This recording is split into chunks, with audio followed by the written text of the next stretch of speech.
justamente hablaba un abogado experto en contratación pública igual, y decía, la contratación pública es una herramienta, tal cual como nosotros ocupamos herramientas para poder realizar muebles, etcétera, ¿no es cierto? Si la sabemos aplicar bien, ¿no es cierto? No pasa nada, exacto. Construimos, realizamos compras, etcétera, no tenemos ningún problema. Si la utilizamos mal, ¿no es cierto? Nos podemos hacer daño nosotros mismos o podemos hacer daño a otra persona. Entonces, como una herramienta, así como el carpintero, etcétera, ¿no es cierto? Se prepara y aprende a utilizar esta herramienta, nosotros igual, ¿no es cierto? También debemos saberla aplicar, también debemos saberla utilizar, en qué casos sí, en qué casos no, para justamente cumplir con los fines de la administración pública, de acuerdo a lo que se establece en el 225 de la Constitución, de la contratación pública en el 288 de la Constitución, en el artículo 4 de la ley, ¿no es cierto? Y así ir cumpliendo con estos temas relacionados con la contratación pública. Y bueno, entonces vamos con la fase preparatoria. Vamos a ir viendo justamente estas particularidades que engloban estos cambios fundamentales y que necesitamos ir revisando. Entonces, vamos a la fase preparatoria. Y bueno, acuérdense que antes, de acuerdo a lo que se señalaba en el artículo 6 de la resolución CERCOP 072, la famosa codificación y actualización de resoluciones del CERCOP, ya hablaba o ya tipificaba acerca de los módulos, ¿no es cierto?, que existen justamente para facilitar la contratación pública en el Ecuador. Actualmente, nosotros tenemos que recordar que tenemos 3 módulos y eso no se ha cambiado, ¿no es cierto? Estos 3 módulos son los siguientes. El módulo para realizar pliegos, que lo tenemos acá, ¿no es cierto? Es el primer módulo, por decirlo así, es en el cual nosotros estamos acostumbrados a realizar justamente las condiciones particulares del pliego, que son justamente las reglas, ¿no es cierto?, tanto de cronogramas, de requisitos, de antecedentes, ¿no es cierto?, que nosotros colocamos para poder realizar una contratación pública. Entonces, hasta el momento se mantiene, ¿no es cierto?, y además tenemos que recordar que este módulo facilitador o el USHAI, como generalmente lo conocemos por costumbre, se pueden realizar procedimientos de licitación, de cotización, menor cuantía, subasta y consultorías.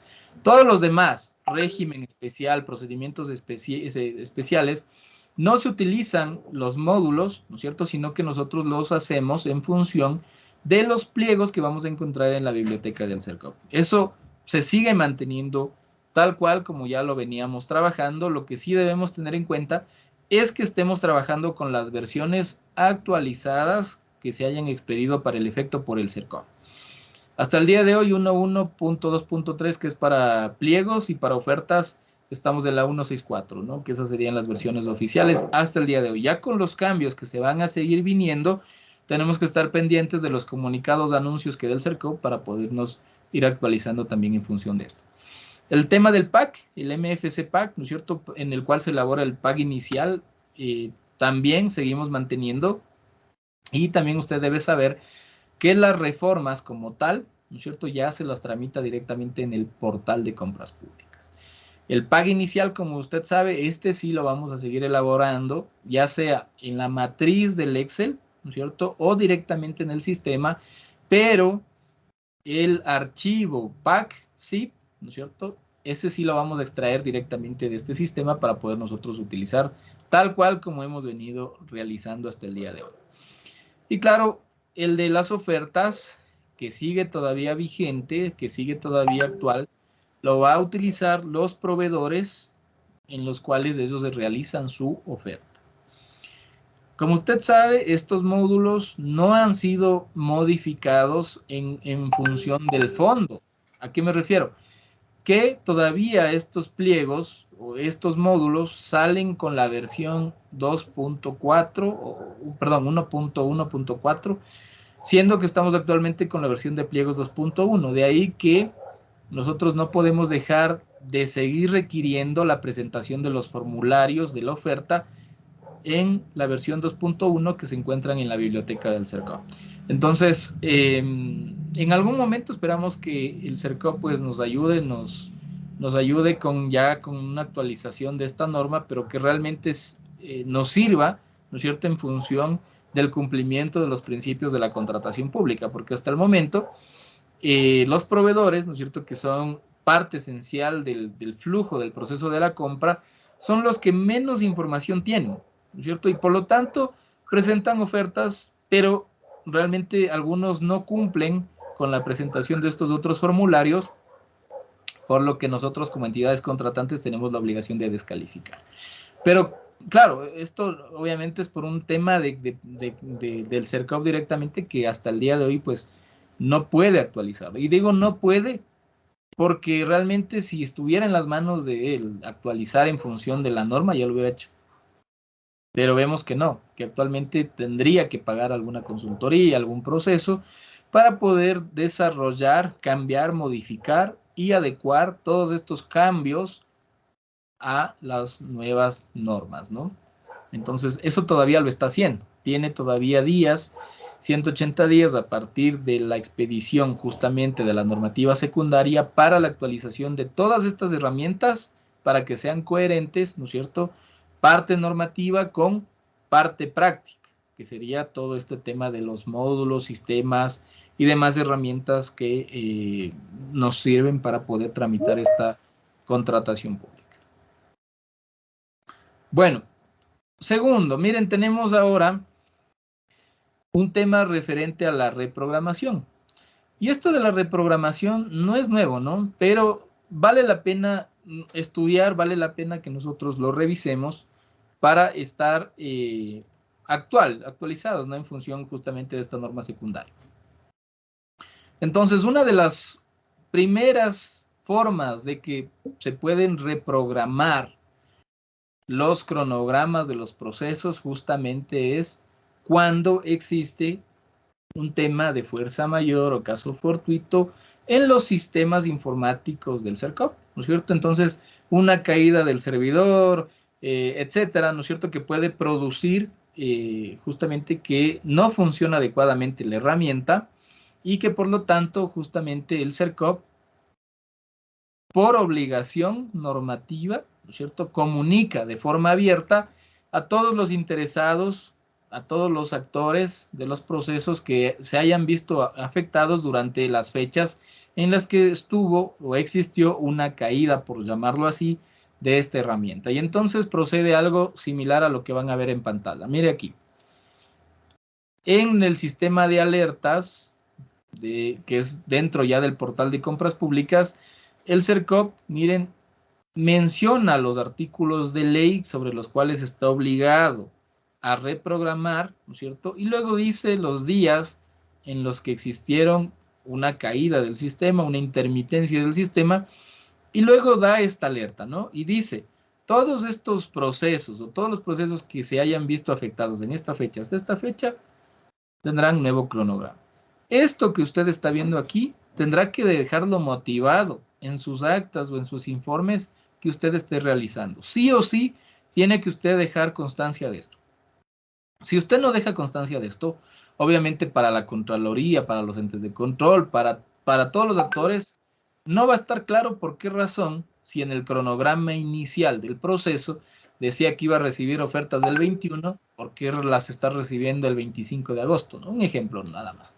Entonces usted tiene que dejar motivado por qué razón, en qué pasó según el CERCOP, pone el print de pantalla y luego avanza, ¿no es cierto?, con el trámite. Y también va a mencionar al artículo 4 de la resolución CERCOP 134, en la cual justamente menciona que una de estas causas es la suspensión. Luego, viene la observación. Cuando usted generalmente va a calificar ofertas, ¿no es cierto?, llegaron 2 o 3 o 4, pero solo va a habilitar a una, es decir, que el procedimiento, hablando de una subasta, ya no va a ir a puja, sino a negociación. Entonces el CERCOP, por default, ¿cierto?, de acuerdo justamente a este artículo, tiene la obligación de revisar, ¿no es cierto?, el tema técnico, legal, del por qué razón, si hubieron 2, 3 o 4 ofertas, por qué solo una va a avanzar a la siguiente etapa. Y entonces suspende el procedimiento. Y ahí vemos algo similar a lo que van a ver en pantalla a continuación. Miren, este es un procedimiento de una subasta inversa electrónica. Suspende. miren, en la parte del estado del proceso, dice suspendido, ¿no? Y esto justamente procede cuando las entidades contratantes no califican a 2, a 3, a 4, sino que solo a una, y pues el procedimiento de contratación va a negociación en el caso de la subasta inversa del ejemplo. Hay otras opciones también, ¿no es cierto? Cuando, digamos, hubo un reclamo y el CERCOV entra justamente a hacer su tema de supervisión y control del procedimiento, ya sea por oficio o de parte, y también pues puedes solicitar o suspende el procedimiento hasta que no se resuelva lo que en derecho corresponde. Es decir, que la entidad contratante ejerza su derecho a la defensa también, presente los descargos de ser el caso y si son valederos, hablando de nexo causal y hechos suficientes, pues le deja avanzar. Si encuentra hechos en los cuales, digamos, no hay una forma de corregir, sino solo declarando desierto el procedimiento, al CERCOV le va a recomendar eso. Ya hay varios casos en los que se han cometido francas violaciones a la norma, que cuando el CERCOV simplemente por concederle el derecho a la defensa en aplicación del artículo 76 de la Constitución, le dice, ¿no? Descargue lo que usted considere. Pero ya el CERCOV sabe que eso es insubsanable, ¿no? Así que todo lo que usted le puede decir no va a servir, ¿no es cierto? Porque ya sabemos que no, dentro de la etapa procesal o del momento procesal oportuno ya no hay cómo, digamos, retroceder, porque ya, digamos que hablando justamente de la fase precontractual, son etapas que van precluyendo de acuerdo al cronograma que yo coloqué. No puedo retroceder, ¿cierto? Entonces, eh, sucede, ¿no? Y ahí vienen las suspensiones igual. Si usted pudo o tiene los elementos suficientes, pues le deja avanzar. Y si no, suspensión. Y esa suspensión se puede convertir en una suspensión definitiva o temporal, dependiendo, ¿no? También puede reprogramar la entidad contratante, como un derecho que tenemos las entidades públicas, pero toda reprogramación tiene que estar debidamente motivada. Es decir, que tiene que estar a través de un acto administrativo válido que justamente a través de la aplicación del artículo 100 del COA se señale cuáles son las causas, ¿no es cierto? Debidamente motivadas, es decir, que tenga antecedentes de hecho y de derecho. Nexo causal, ¿no es cierto? Y obviamente la parte resolutiva en la cual nosotros hacemos un análisis racional de todo esto que estamos hablando y dejamos constancia. Entonces, es otra de las posibilidades que existen. La reprogramación, ¿no es cierto? Actualmente, esto es importante, este es un tema que no estaba normado anteriormente, este es un tema importante, póngale atención. La reprogramación, cuando en la subasta inversa electrónica, hablando justamente del artículo 130 del reglamento, donde se señalaba que en la puja tiene que haber un descuento al menos del 5% y en caso de que no existe el 5% tendrá que irse a negociación y esa negociación tendrá que rebajarse al menos del 5%, ¿no es cierto? Que eso es algo que ya lo habíamos estudiado. Dice que en el caso de que no se produzca una puja, ¿no es cierto? En la que exista al menos el 5% de descuento, dice que tendrá que irse a reprogramación. Y esta es una reprogramación automática. ¿Cuándo va a pasar esto? Cuando el CERCOV efectivamente cumpla con el tiempo, ¿no es cierto?, de los 180 días para reformar todo su sistema actualmente. Porque claro, a nivel de sistema no hace actualmente lo que estamos hablando, ¿no es cierto? Entonces tenemos que también hacer un seguimiento de cuándo se vence ese tiempo en el CERCOV para eventos de por cualquier reclamo o de cualquier observación por parte de la Contraloría, porque muy seguramente la Contraloría nos puede observar esta condición y nos va a decir, hey, la norma dice esto, ¿por qué no hizo eso? ¿No es cierto? Entonces usted va a sacar el as bajo la manga y le va a decir, a ver, señor Contralor o auditor, la norma secundaria daba un plazo para la adecuación de las herramientas informáticas. El mismo reglamento en las disposiciones transitorias da un plazo para la aplicación, reforma de todas las herramientas tecnológicas. Entonces, eso va a ser de ahora en adelante nuestra as bajo la manga por si acaso A o B situación suceda, ¿no? Y también, ahora como ustedes saben, en la introducción les dije que este tema es un bien delicado, la contratación pública, que puede llegar inclusive a un tema judicial, penal, ¿no es cierto? Así de difícil es la contratación pública. Entonces también puede haber una orden judicial, ¿no es cierto?, de una autoridad competente que diga suspende ese procedimiento de contratación. Acuérdense que dentro de la ley orgánica en materia anticorrupción, ¿no es cierto?, que reforma justamente al COIP y en la que incorporó el sobreprecio y entre otros delitos, peculado y otros delitos más en contra de la administración pública, justamente se hablaba de que si había una sentencia ejecutoriada, ¿no es cierto?, tendría que también paralizar los procedimientos en los cuales posiblemente pudo haber sido beneficiario ese proveedor. Entonces también tenía que estar tipificado en el artículo, o en la codificación o en la norma secundaria, en este caso, como ustedes ven en el artículo 4, ya este procedimiento para que surta efecto.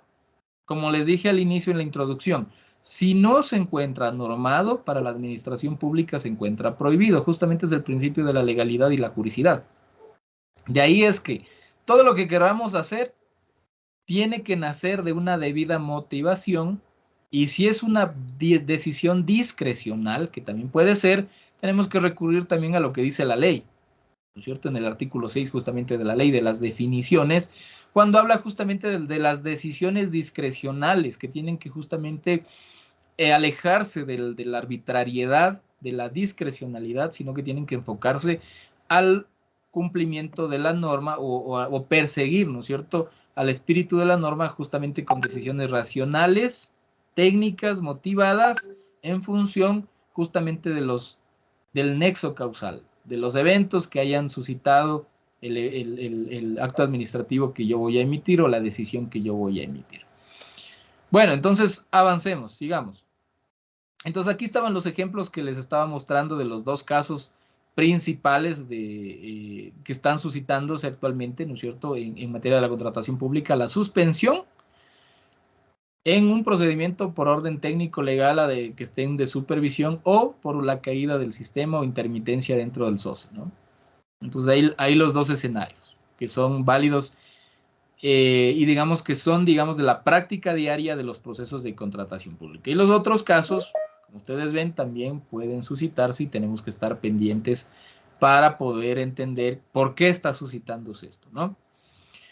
Bueno, y otra cosa, dentro de los horarios, anteriormente en el artículo 113 de la codificación de resoluciones del CERCOP, ahora en el artículo 5 de la resolución 134, justamente cambió el tema de los horarios, pero la herramienta todavía no ha sido modificada, y esa es una de las preguntas que he leído en los chats. ¿Ya está funcionando la herramienta con la nueva disposición de la norma secundaria? No. Va a entrar paulatinamente, muy seguramente el CERCOP tendrá que adecuar estas herramientas y también nos estará notificando de estos cambios, pero hasta el momento todavía no rige, digamos, a nivel de sistema. A nivel de ley, por supuesto, pero a nivel de sistema todavía no lo podemos utilizar. Por ejemplo, los viernes, según la norma, habla de que podemos utilizarlo de 8 de la mañana hasta las 5:30 de la tarde, pero a nivel de herramienta tenemos solo parametrizado de 8 a 1:30, ¿no es cierto? Entonces, de 8 a 1, perdón. Entonces, ya estos cambios irán modificándose actualmente. Ahora, según el artículo 5 de la resolución 134, pues igual se mantienen, no fines de semana ni feriados, no funciona el sistema. He leído igual muchos comentarios de las personas que dicen: ¿puedo contratar catálogo electrónico el 10 de agosto o el 11 que se trasladó? No, porque la herramienta no funciona. O sea, yo sé que a veces nosotros tenemos que realizar trabajos extra fuera de. Puede hacer, sí, tramitar actas, escritos y demás, pero realizar a nivel de sistema no. Estamos prohibidos según la norma, y usted sabe que la ley manda, prohíbe o permite según el artículo 1 del Código Civil. Entonces, si aquí me dice no puede, no puede. Si la ley le dice usted puede, puede. Si le dice deberá, debe hacerlo, ¿cierto? Es algo obligatorio. Si le dice podrá, es algo discrecional, ¿no es cierto? Que usted dice: tome usted la mejor decisión. Y la mejor decisión siempre es irnos a favor de los principios de la contratación pública. Todo lo que no vaya en contra de esos principios, hágalo sin miedo. Pero si por ahí alguna de las decisiones que usted está tomando está afectando los derechos de un tercero, yo le recomiendo que lo piense y lo analice de mejor manera. Entonces, bueno, los horarios de operación serán de lunes a jueves, de 8 a 8, ¿no es cierto? Es más, miren cómo se aumentó, digamos, y el último día hábil será de 8 hasta las 5:30. Pero aquí hay una excepción para las entidades, por ejemplo, como el CERCOP o las que realizan actividades de compras relacionadas con temas electorales, de consultas populares y demás, pues esos no tendrán que someterse a este articulado, ¿no es cierto? Sino que esos podrán utilizar justamente el portal en toda su magnitud, ¿ya? Y también cuando nosotros estemos afrontando una emergencia, tampoco tendrán estos horarios. O sea, es decir, que ahí sí aplicaremos y utilizaremos el portal todo lo que podamos utilizar, porque precisamente las emergencias tratan justamente de solventar una necesidad urgente, ¿no es cierto? Inmediata, imprevista, comprobada, como tal como lo señala justamente el artículo 6 de la ley. Entonces, ahí sí vamos a utilizar el portal, todo lo que nosotros podamos hacer. Bueno, y otra de las cosas importantes que se han aumentado y que, bueno, sí estaban tipificadas en el reglamento, pero que estaban tipificadas de forma muy sistemática, es decir, hablaban en el artículo 14, en el artículo 155, en el artículo 168, iban regando la información de los documentos relevantes.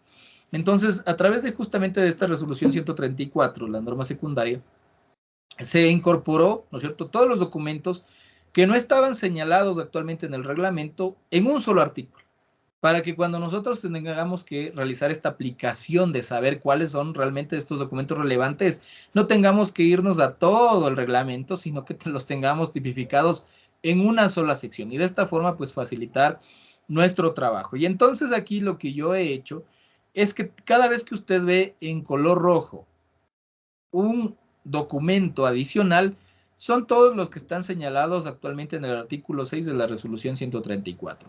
Y todos los que están en color negro son los que ya estaban tipificados en el artículo 14 del reglamento, ¿no es cierto?, en el cual se señalan los documentos relevantes.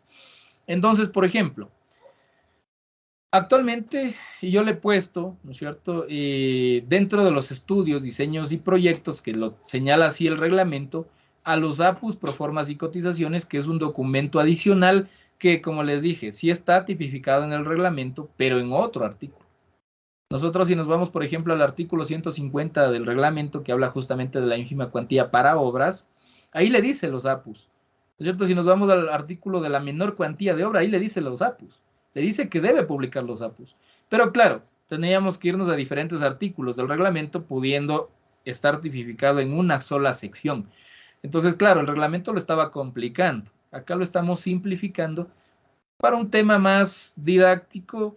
Siempre es bueno tener una concordancia entre lo que dice, ¿no es cierto?, el reglamento también con lo que dice la norma secundaria. Y entonces nosotros, aparte de estas diapositivas, también tenemos, les voy a mostrar, tenemos nosotros un reglamento con concordancias. Ya les aumento el zoom para que lo vayan viendo.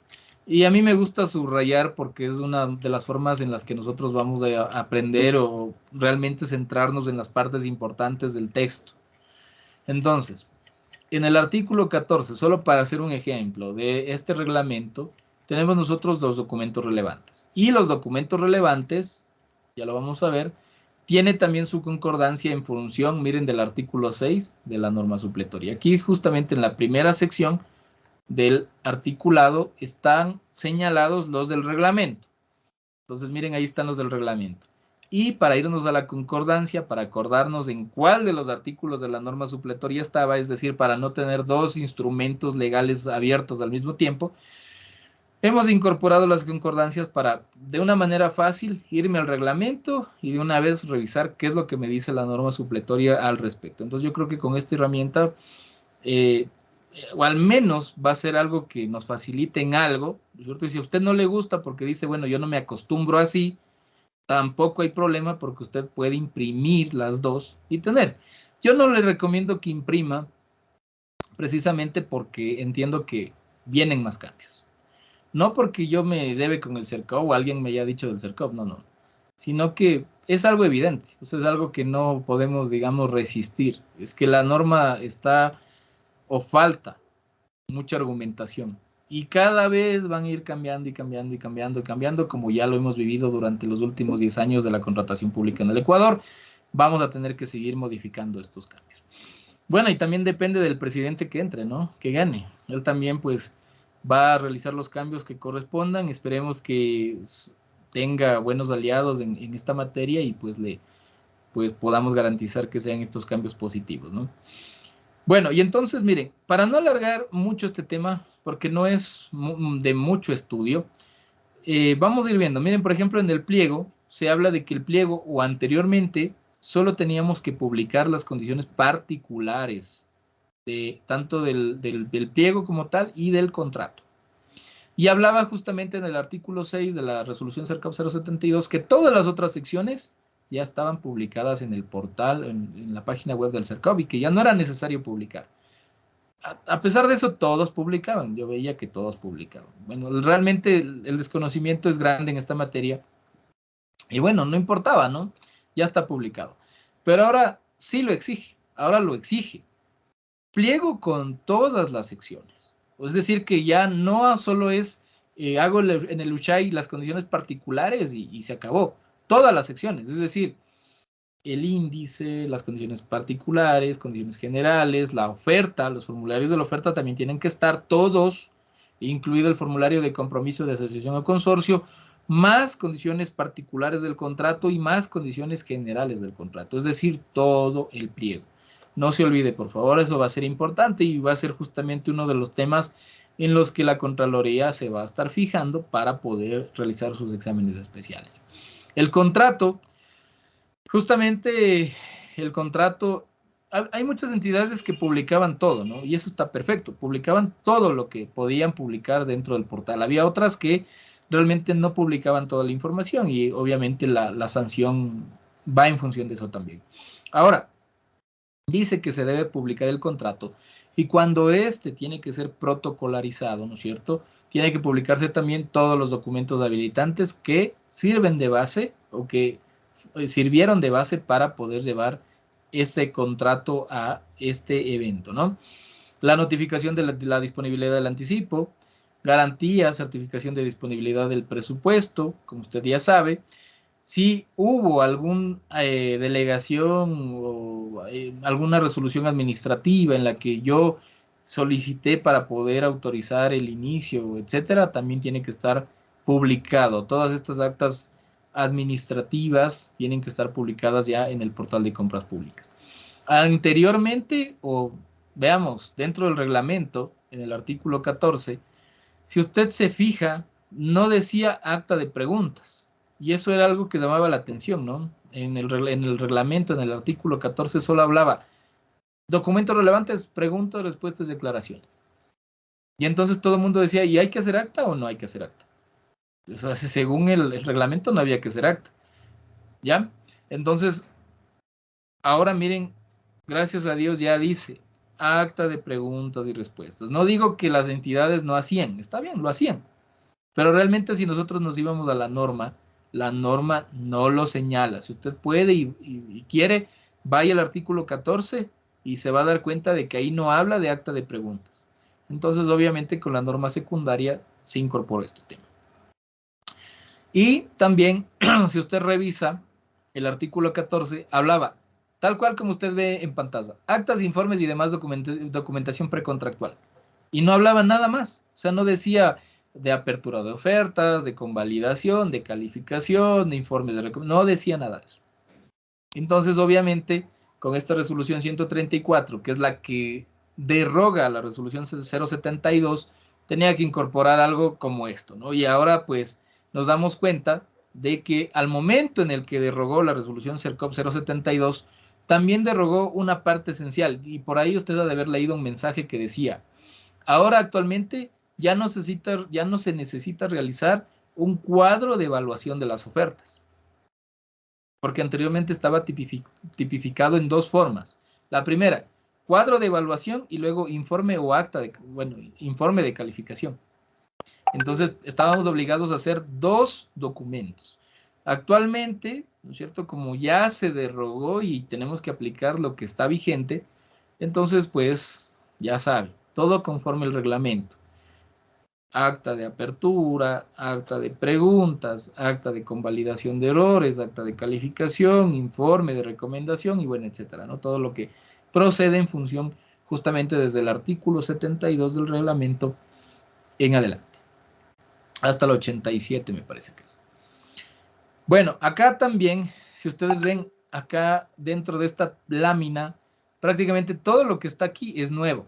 Todo lo que está aquí no dice en el artículo 14 del reglamento, y entonces vale la pena que usted lo sepa. Por ejemplo, subcontratación, y todos los documentos que conforman la subcontratación tienen que estar publicados. Los informes provisionales y definitivos para las recepciones de obra también, o de consultoría, no se olvide, todos esos documentos que conforman las recepciones tienen que estar publicados en el portal. Cronograma de ejecución de actividades y contractuales y de pago siempre estuvo tipificado, pero lo pongo en rojo porque nadie lo cumple. Es decir, que al ser un documento habilitante, usted en sus contratos, en todos los que haga, se va a acordar de esto y va a poner eso. Cronograma de ejecución de actividades. Así sea una sola actividad, así sea solo 2 o 3, ponga eso, ¿no es cierto? Y luego los pagos obviamente serán una vez que se entreguen todos los productos, ¿no? Generalmente va a ser más complejo en el tema de las obras, porque ahí sí nosotros tenemos un cronograma valorado, un avance, es más, del cronograma según el diagrama de Gantt, con la ruta crítica y bueno, esas otras condiciones, ¿no? Cualquier reclamo con toda la documentación de los reclamos. Si terminamos unilateralmente los contratos, debemos contar con todos los elementos, con todos los informes que sirvieron de base para llevar adelante esa terminación unilateral. No nos vamos a olvidar del artículo 95 de la ley, ¿no es cierto? Y el 295 del reglamento, donde señala justamente cómo procede esto de la terminación y todos los informes que debemos tener, ¿no? El informe jurídico, el informe técnico, el informe económico, la notificación, la resolución, etcétera, ¿no? Porque si nosotros estamos terminando un contrato por estas razones que están señaladas en el artículo 95, tenemos que dejar constancia justamente de que sí se tramitó bien esa terminación unilateral, porque justamente, como les digo, ya cuando está en ejecución de contrato, no se olvide esto, cuando está en ejecución de contrato, ya estamos en un tema legal. No se olvidará, es un contrato, es un tema legal. Si el proveedor mañana dice voy a poner un reclamo, voy a poner un juicio, nos friega. Si nosotros no tramitamos correctamente el proceso, no hicimos lo que teníamos que hacer, ¿qué va a pasar? ¿No es cierto? Nos va a decir violación del debido proceso, violación de la seguridad jurídica, violación de la legalidad, violación de tal. ¿Usted cree que le vamos a ganar? No le vamos a ganar. Este tema de la contratación pública incluso puede llegar a un tema de un despido, pero sin derecho a reclamo a indemnización alguna. A ese nivel logrado de responsabilidad puede llegar un tema de contratación pública. Si nosotros podemos solventar todo lo que podamos solventar en la etapa preparatoria y precontractual, hágalo, porque hasta ahí la administración pública, digamos, tiene competencia para hacerlo. En ejecución contractual hay diferentes figuras e instancias en las que también, pero si va a juicio, a pesar de que usted diga, sí, pero en el juicio se demoran 5 años. Sí, pero digamos que usted ya no sea servidor de la institución en la que está usted, ya no tiene patrocinio jurídico, y les llaman a que declare, y les llamen a tal cosa, ¿no es cierto? Usted tiene que pagar en un abogado, o un abogado de oficio, tiene que ir a las audiencias, tiene que ir a rendir versiones. ¿Tiene tiempo? ¿O quiere estar inmiscuido en un tema que realmente aquí en la justicia, en algunos casos, gracias a Dios, sale bien y en otros queda la duda? Entonces, esa responsabilidad debemos nosotros centrarnos cada vez que tenemos que hacer un proceso de contratación. Decir, estoy haciendo bien y si no tengo todas las respuestas, pregunto, ¿no es cierto? Generalmente eso es lo que hacemos, pregunte. A veces sí tenemos vergüenza y a veces nos da temor preguntar porque precisamente hay compañeros que responden muy, muy grosero, ¿no? Pero prefiero que me respondan así o que se burlen a que luego yo después pudiera tener algún problema peor. Pregunte sin miedo. Nadie tiene todo el conocimiento. Todo el conocimiento que tenemos actualmente es igual para todos. No es que yo tengo 12 años de experiencia, sí, pero la normativa recién se expidió en agosto del 2022. Es un reglamento nuevo. La 134 recién se expidió el 9 de agosto. Entonces, solo los que nos hemos leído y estamos en la aplicación diaria, podemos decir que ya sabemos realizar todos los procesos, ¿no es cierto? Pero eso es algo que no llega a ser, porque la institución pública en la que quizás yo estoy no hace todos los procesos que dice la norma. Y quizás estoy haciendo solo una parte pequeña de lo que realmente es la contratación pública. Entonces es algo extenso. Pregunte, y si le responden y usted no siente todavía que le han atendido o no se siente satisfecha con las respuestas que tiene, vuelva a consultar.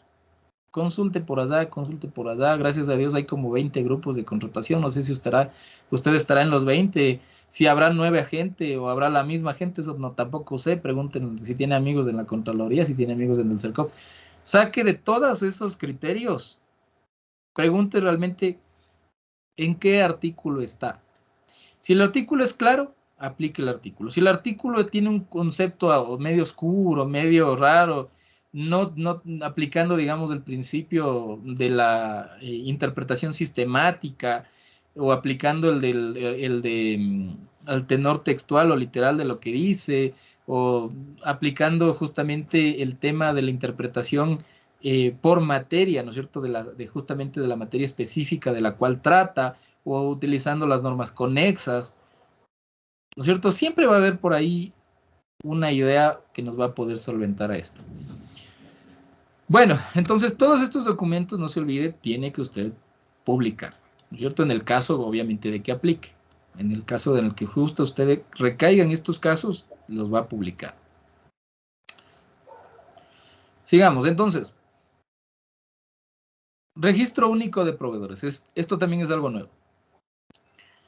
Bueno, el registro único de proveedores de RUP, digamos que tampoco es para todos los procedimientos de contratación pública, pero para la gran mayoría sí. ¿Para cuáles no? Por ejemplo, para la ínfima cuantía. Los proveedores no están obligados a tener RUP según el artículo 52.1 de la ley. Para arrendamientos, ¿no es cierto? Esa es una pregunta de examen del CERCOP. Tampoco están obligados esos a tener el RUP. Bueno, pero obviamente hay otros proveedores en una subasta, en una feria inclusiva, en una menor cuantía, que deben sí o sí tener justamente el registro único de proveedores RUP. Y en esos casos, obviamente, tenemos que seguir el trámite o el procedimiento que está ya señalado en el artículo 18 del reglamento, que va en concordancia con el artículo 7 de la resolución 134. Entonces, usted sabe que para que un proveedor pueda registrarse dentro del sistema oficial de contratación pública, actualmente tiene que suscribir un acuerdo de integridad. Por esa razón es que usted ha de haber visto que esa resolución que habla justamente de este acuerdo de integridad no fue derogada con la resolución 134. Con la resolución 134 sí se derogan gran cantidad de resoluciones, pero otras quedan abiertas. Y esas resoluciones que quedan abiertas, luego le paso para que usted las pueda tener en su repositorio digital, ¿ya? Entonces, bueno, ¿qué es lo que pasa? Que cuando ya este proveedor se registra, cumple el procedimiento adecuado para poder tener una clave de usuario y ser considerado como proveedor del Estado, tiene que cumplir con unos pasos y unas obligaciones. Si no cumple, ¿no es cierto?, procede con la suspensión, que ya vamos a analizar la suspensión de qué se trata. Si cumple con todo, va a poder, obviamente, garantizar ser proveedor del Estado en todo tiempo. Y, obviamente, al ser yo proveedor del Estado, tengo unos derechos. ¿Cuáles son los derechos? Participar en cualquier procedimiento de contratación. Si yo no estoy al día, si yo no cumplo justamente con estas obligaciones del RUP, entonces pierdo este derecho. No puedo ya participar. Y si estoy participando, me pueden descalificar. Porque la norma es clara, ¿ya? Entonces, cuando yo tengo mi clave de usuario, actualmente, esto no estaba, actualmente dice que yo soy el responsable y el custodio del buen uso de la clave y usuario que justamente yo mismo creo y que me asigna el CERCOP para poder ingresar a este portal. Ahora, acuérdese justamente del artículo 106 de la ley. Justamente se tipifica que el mal uso de las claves o el mal uso del sistema, ¿no es cierto?, es una causal para una sanción correspondiente. Ahora, este tema de la suspensión, ¿no es cierto? Una de las causales o algunas de las causales que ya los vamos a ver con más profundidad tiene que ver justamente con proveedores adjudicatarios fallidos, contratistas incumplidos, Proveedores que no actualizan la información que les pide el CERCOP, personas naturales también que justamente realizaban o tenían la representación legal de empresas jurídicas, deudores morosos del Estado, que usted ya sabe, proveedores justamente que han incurrido en causales de infracciones según la ley, que son algunas de las figuras que ya vamos a ver con profundidad en el artículo 8 y 9 que viene a continuación. Ahora también dentro de lo que es la alimentación escolar, también hay un nuevo tema relacionado con la suspensión. Acuérdese, adjudicatario fallido era 3 años y contratista incumplido eran 5 años para estar suspendido del RUP. Pero, miren este caso especial ahora, si usted es proveedor de alimentación, ¿cierto? Y no cumple con las normas de seguridad alimentarias, con las cuales tiene que procesar y tiene que elaborar la alimentación, hay un nuevo plazo, miren, hay una suspensión de 4 años. Es grave, ¿no? 4 años. Entonces ahora tenemos 3, adjudicatario fallido, 5, contratista incumplido y 4, si no cumplo con normas de alimentación o normas de seguridad alimentaria, ¿no es cierto? Para justamente proveedores que realizan este tema, ¿no? Consultores, que también no es algo nuevo, ¿no es cierto? Pero que ya está tipificado al menos en un solo artículo, ya no tenemos que ir al artículo 100 de la ley, que al artículo 62, 63 de la ley, etcétera, ¿no? Al artículo 250 del reglamento, ir explorando sistemáticamente los artículos para poder determinar o buscar una solución.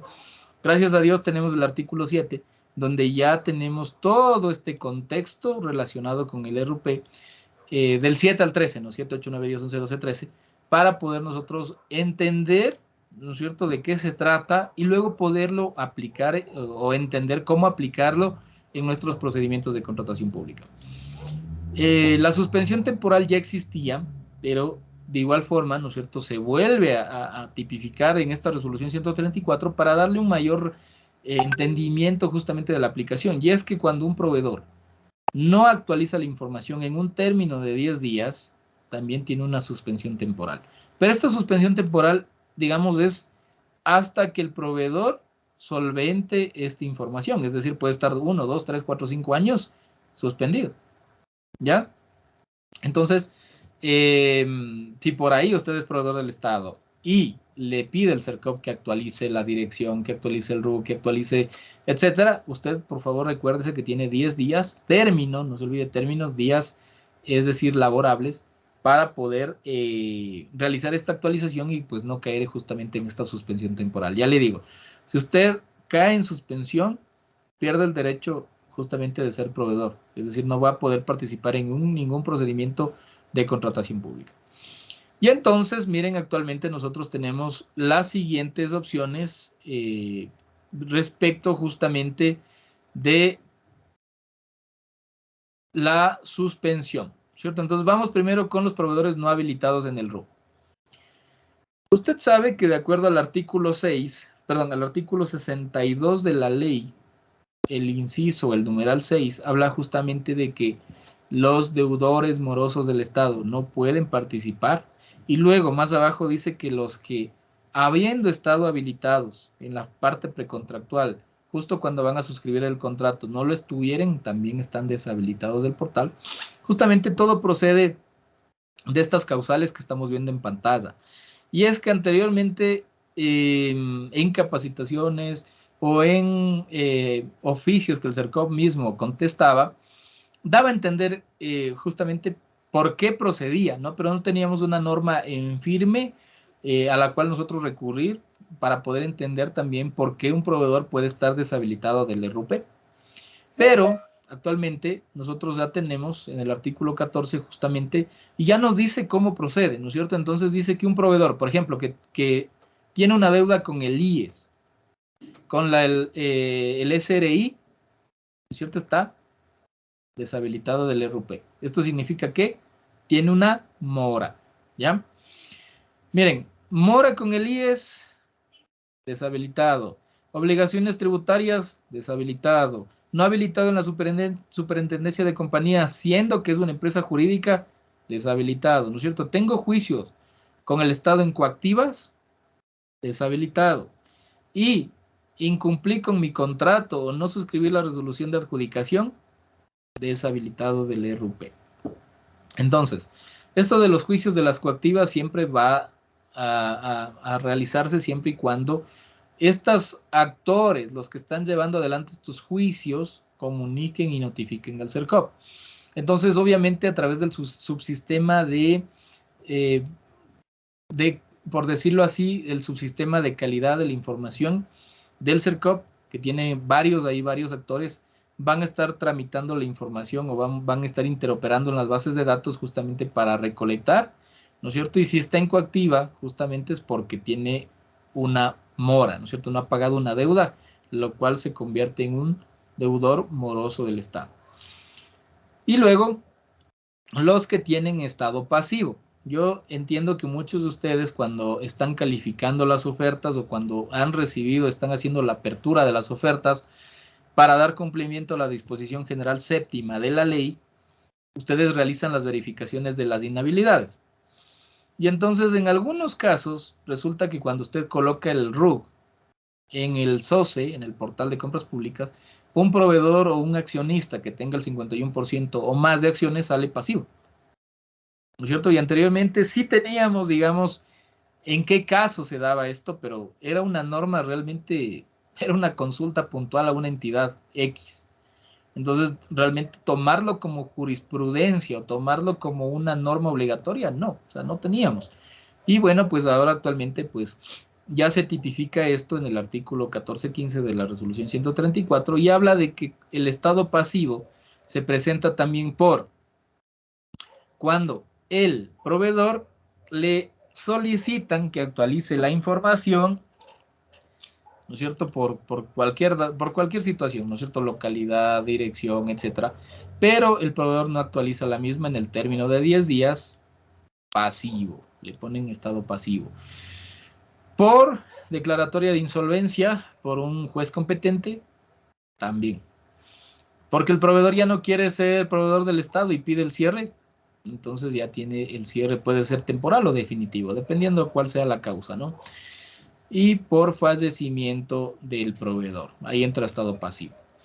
Entonces, miren, está aquí en rojito y le puse en verde también para que ustedes como que resalten la idea y dice que el proveedor que se encuentre deshabilitado o pasivo, cualquiera de las dos, ¿cierto?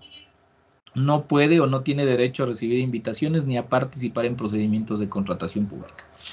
Entonces, esta era una de las gran preguntas, ¿no? El proveedor está en pasivo, puede avanzar, y muchos avanzaban, porque claro, la norma le dice inhabilitado, pero ahora actualmente, mire, ya el pasivo, proveedor que está inhabilitado, que sale pasivo, tampoco puede participar. Y si está participando en una ínfima cuantía, su obligación es citar justamente el artículo 14 y 15 y en función de la aplicación del artículo 6, numeral 17 y 18 de la ley, que dice, voy a adjudicar a aquel proveedor que cumpliendo los requisitos técnicos, financieros, económicos, oferta el precio más bajo. Técnicos, económicos, perdón, financieros y legales, y en este caso pues no cumpliría con el tema legal, ¿no? Entonces, descalificado. No, pero es que es la menor oferta. Es que para que sea la menor oferta tiene que cumplir con los otros parámetros. Si solo es la menor oferta, pero no cumple con el resto, no me sirve esa oferta. ¿No es cierto? Porque no puedo yo cumplir con el principio del trato justo. Un proveedor que cumple con todos los impuestos, tributos, pagos, requisitos y demás, no compite con otro que no haya cumplido, ¿no es cierto? Entonces, para poder competir en igualdad de condiciones, que son principios básicos de la contratación pública, deben cumplir justamente con todo lo que pide la norma. Entonces, ahí podemos comparar en igualdad de condiciones. Esto es algo importante y que muy posiblemente le va a pasar. Entonces, por favor, cuando ya tenga esta diapositiva que le enviaré el día de mañana, pues resáltese o váyase a la norma secundaria, resáltese este artículo, acuérdese que dice que si está pasivo o inhabilitado, no puede participar. Es decir, perdió el derecho de ser proveedor del Estado. ¿Ya? Bueno, la firma electrónica, un tema polémico. Como usted sabe, siempre la firma electrónica fue un tema polémico. Hay varias consultas en los chats hablando justamente de la firma electrónica. Bueno, para irnos o darle una breve introducción de esto de la firma electrónica, recuerde usted que estamos desde el 2020. a partir de la circular 22 del CERCOP, justamente por un tema de la pandemia, ¿no es cierto?, en la que no podíamos tener contacto, es que se implementó de forma, dimos un salto gigante en tema tecnológico para poder aplicar este tema de la firma electrónica. Entonces está tipificado en el artículo del reglamento 3132-94 del COA, y también tenemos la norma de control interno 410-17, que habla justamente de que se tiene que realizar las validaciones de las firmas electrónicas. Entonces, en todo proceso de contratación, por favor, la validación de las firmas. ¿Ya? No se me olvide esto porque luego mañana viene la auditoría, valida la firma y resulta que la firma está inválida. Todo documento debe tener su validación. ¿Ya? Bueno, en el artículo 13 de la Ley de Comercio Electrónico y en el 45. Y actualmente, nosotros tenemos desde el 21 hasta el 22 de la norma supletoria y en el 41 también. ¿Qué es lo que nos dice justamente esta norma y que es bueno que usted sepa? Todos los documentos deben llevar firma electrónica, por supuesto, por supuesto. Entonces yo le pido de que usted de ahora en adelante todos los documentos que les lleguen a sus manos exija que tengan firma electrónica. Usted mismo firme con la firma electrónica, ¿no? O sea, no haga nada si no tiene firma electrónica. Segundo, no firme con Adobe Reader, no firme con otros sistemas. Por favor, le pido que no lo haga. Estaría transgrediendo la norma. ¿Ya? ¿Qué norma me va a decir usted? Por supuesto, 21-22, del 20 al 22 de la norma supletoria, de la norma secundaria, perdón. La norma secundaria, incluido el artículo 31 del reglamento, le dicen que se suscribirá y se validará los documentos con el sistema oficial emitido por el ente rector en la materia. Entonces, ¿cuál es el sistema oficial emitido por el ente rector? Firma ese. Aquí les he puesto, miren, está hasta un gráfico respecto de eso. Entonces, todos los documentos deberán tener firma electrónica, pero deberá ser con firma C. Ahora usted me va a decir, ¿y cómo yo sé que está firmado con firma C? Hay tres opciones de firma que me da justamente este sistema. Hay una que sale con el QR y el nombre. Hay otra que me sale incluido firma invisible. Y hay otra que me sale con una firma avanzada que cambia el tema. Entonces, lo que yo le pido es que usted vaya, haga el ejercicio y verifique cuáles son las tipografías que existen actualmente para que no se le dejen sorprender a usted. Si usted ve el símbolo del Adobe Reader, no sirve ese documento. No sirve para contratación pública. No piense que es para todo. Para contratación pública no serviría. Pero usted me va a decir, pero le valido y sí me funciona. Sí, pero la norma le dice que tiene que firmar con firme C. No lo dice Juan Fernando, lo dice la norma. ¿De qué sirve? Sirve. O sea, si usted le valida, valida. Lo que pasa es que Adobe Reader, y justamente es una consulta que está realizada en la página web del Ministerio de Telecomunicaciones, y dice, Adobe Reader puede ser manipulada la firma. Es decir, usted puede cambiar la fecha de su computador y le va a salir la firma con la fecha que tiene en su computador. Entonces, versus fírmese que es, digamos, asegura de que la firma realmente se firmó en el día y hora que está usted colocando, porque esta está directamente relacionada con Internet. Está directamente relacionada a los servidores del Mintel. Entonces hace una validación justamente de fecha y hora y por lo tanto, si usted modifica la fecha y hora, no se puede cambiar. Bueno, entonces, excepto cuáles documentos no deberían llevar firma electrónica. Para ferias inclusivas, precisamente porque el procedimiento de feria inclusiva tiene por objeto dar oportunidad a los actores de la economía popular y solidaria, artesanos, agricultores y demás. Los documentos de procedimientos de arrendamientos, porque imagínense los contratos de arrendamientos y demás que se tienen que inscribirse justamente en el sistema del Consejo de la Judicatura, tampoco necesitan llevar firma electrónica y tampoco necesitan ser proveedores del Estado o tener RUP para participar. Entonces es un requisito que no corresponde. Cuando hago compras o adquisiciones de bienes inmuebles, ¿no es cierto? Tampoco van con firmas electrónicas. Y los de los procedimientos de emergencia. ¿Ya? Entonces, anteriormente no estaba señalado los procedimientos de emergencia. Ahora ya tenemos esta norma. Y, o sea, por un lado me parece correcto. Por un lado me parece bien. ¿Por qué razón? Porque si estoy atravesando una situación de fuerza mayor o de caso fortuito, siempre va a ser más complicado, ¿no es cierto? Usted me va a decir, sí, pero usted va a tener la firma y usted puede, tiene un computador. Sí, pero dependiendo cuál tipo de emergencia sea, y ahí vamos a tener que tipificar en cuáles sí, en cuáles no, cosa que es complicado de hacer. Entonces, en un proceso de emergencia lo que se busca justamente es solventar, ¿no es cierto?, el evento lo más urgente que pueda. Yo le recomiendo, de verdad le recomiendo, así sea emergencia, si puede, tramítele con firma electrónica. Si no, no le veo problema.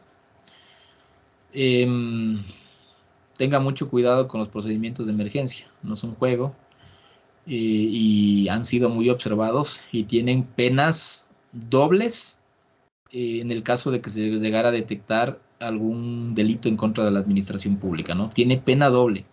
Es decir, que, digamos, en un tema de peculado, que puede ser de hasta 13 años, en una emergencia le dan el tope. O sea, no le dan la mínima pena en función de si hubiera cometido un supuesto delito en peculado o alguno de los delitos en contra de la administración pública.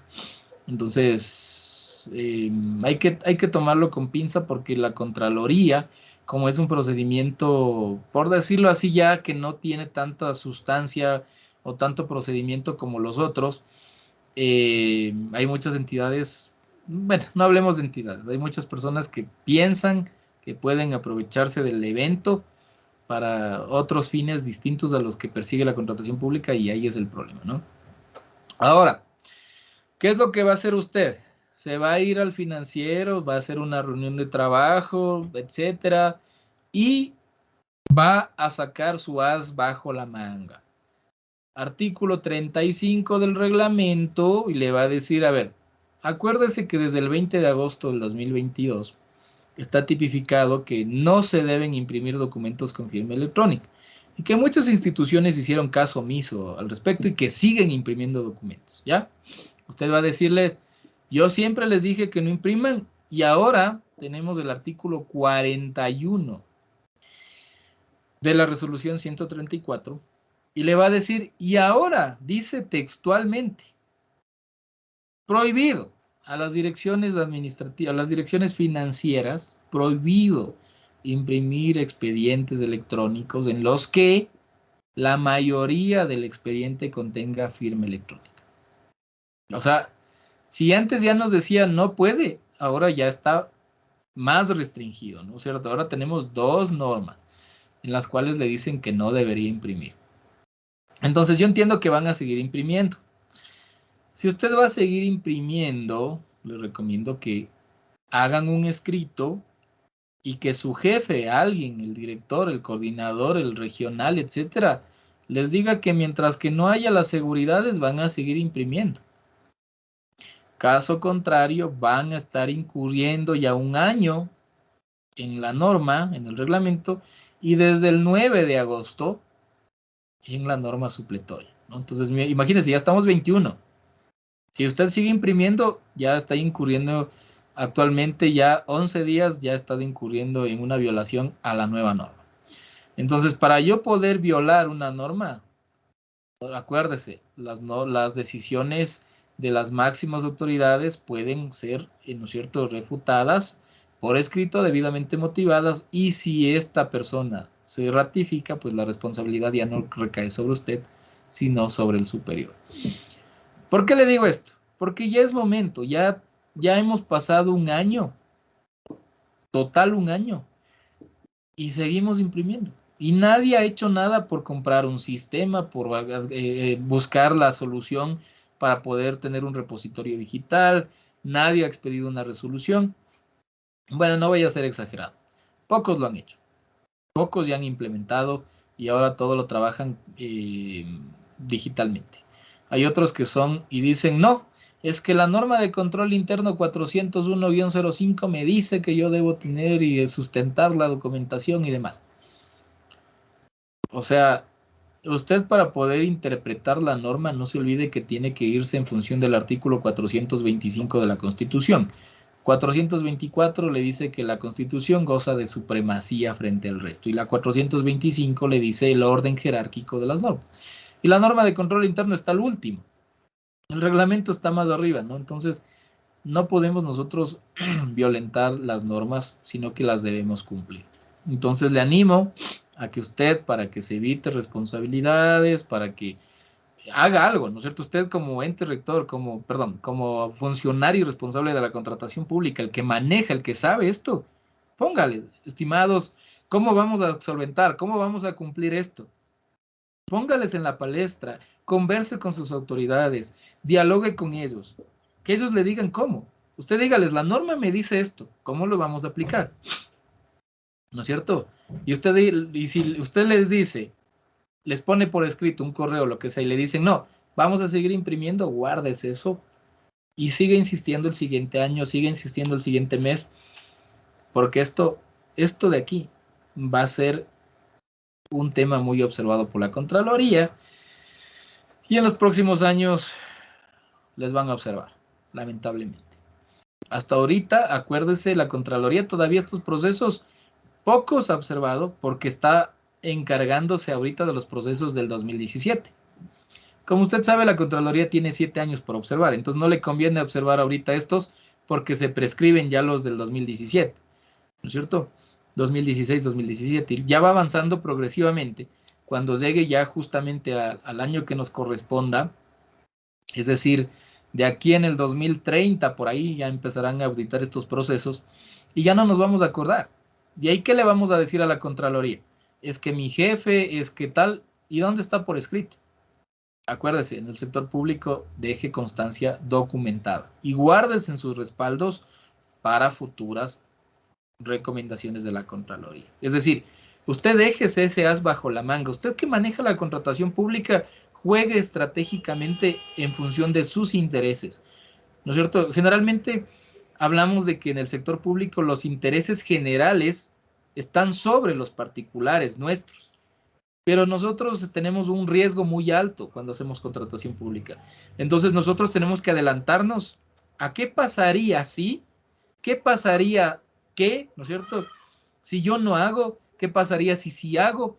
Y tener las estrategias de defensa adecuadas o los as bajo la manga para poderlo sacar en el momento que amerite, ¿no? O sea, no le digo haga o siga estas prácticas, pero protéjase, cuídase. Usted que sabe, haga las cosas que bien, pero que también usted resguarden su integridad, ¿ya? No haga las cosas por hacer sin saber que mañana muy posiblemente le pueden sancionar a usted. Bueno, y el código del procedimiento, que es algo que el CERCOV realmente el día de hoy, recién, imagínense, desde el 9 de agosto, recién el CERCOV, el día de hoy, a través de una publicidad en Facebook, eh, bueno, socializó este tema, y es el código de los procedimientos. Anterior teníamos la circular 23 del CERCOV, y en esta circular se tipificaban todos los tipos de procedimientos y se tipificaba cómo iba a ser el secuencial, cómo iba a ser el código que teníamos que colocar. Entonces, con la resolución 134, actualmente ya se cambió la estructura. Entonces, yo también, pues, tenía que también socializar con ustedes este tema, porque desde el 9, si usted publicó un procedimiento el 9 o el 10 o en general de agosto, acuérdese que el código ya no es como estaba en la circular anterior. En la circular anterior decía que iba las iniciales del procedimiento, las iniciales de mi entidad, el secuencial y de ahí iba el año. Así me decía la circular 23 del 2021. Pero desde el 9 para adelante, es decir, todos los procedimientos que usted vaya a hacer, va a seguir la estructura que está aquí. Código iniciales del procedimiento, iniciales de mi entidad, año y luego secuencial. ¿Ya? No se irá a equivocar. Por favor, le pido que no se equivoque. Ya no está a nivel de circular. Ahora estamos a nivel ya de una norma secundaria. Entonces, una circular no digo que no era obligatoria, sino que dentro de la jerarquía normativa estaba muy por debajo. Era obligatoria, por supuesto. Pero ahora tenemos ya, a través de una resolución, ¿cierto? Del CERCOP. Entonces, las codificaciones para los procedimientos, no se olvide, iniciales del procedimiento, iniciales de mi entidad, MTOP, MDT, ENRAC, MD, MQ, etcétera, ¿no? Como en la que usted esté, Ministerio de Educación,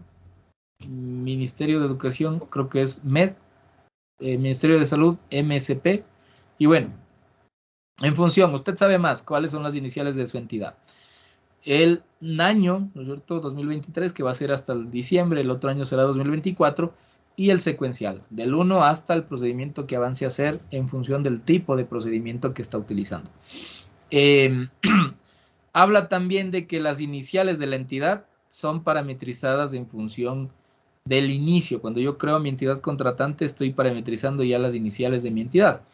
Entonces será de manera única. Actualmente ya la mayoría de instituciones públicas están creadas, entonces simplemente tenemos que seguir con los secuenciales o con las letras que ya hayamos estado trabajando anteriormente.